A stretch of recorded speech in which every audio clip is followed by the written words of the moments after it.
Recording studio Maharajganj. DJ Manish Raxaul.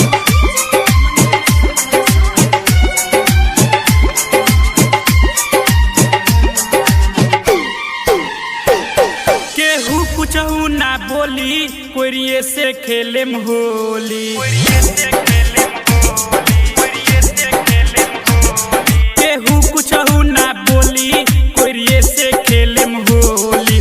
तोहरा लावा लहंगा हमर केहू नाही खोली, केहू नाही खोली। डालेला पागल भइल यरऊ हो पसवन टोली, यरऊ हो पसवन टोली। डालेला पागल भइल यरऊ हो पसवन टोली। तोहरा लावा लहंगा हमर केहू नाही खोली, केहू नाही खोली। केहू कुछहू ना बोली कोरिये से खेलेम होली।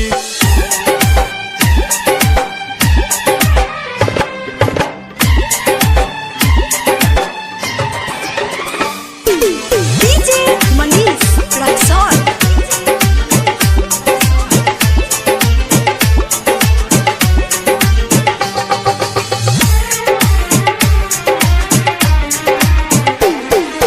गोरे गोरे गाल के कोई देलस लाल, लहंगा के हमारा भइल बा बुरा हाल, भइल बा बुरा हाल, भइल बा बुरा हाल।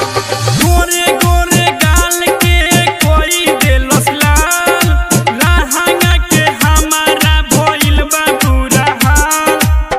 केहू नाही डलले बा, केहू नाही डाली।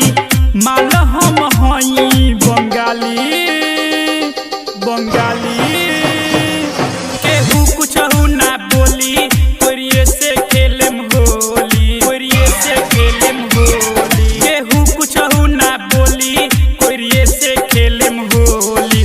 डालेला पागल भइल यरऊ हो चमर टोली, यरऊ हो चमर टोली। केहू कुछहू ना बोली कोरिये से खेलेम होली।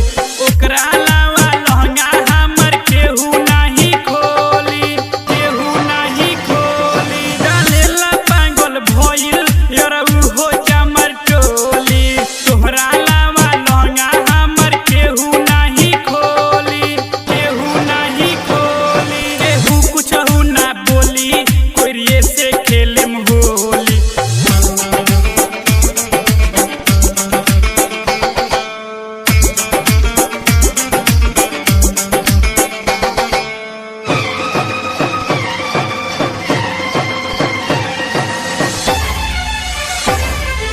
डीजे मनीष रक्सौल।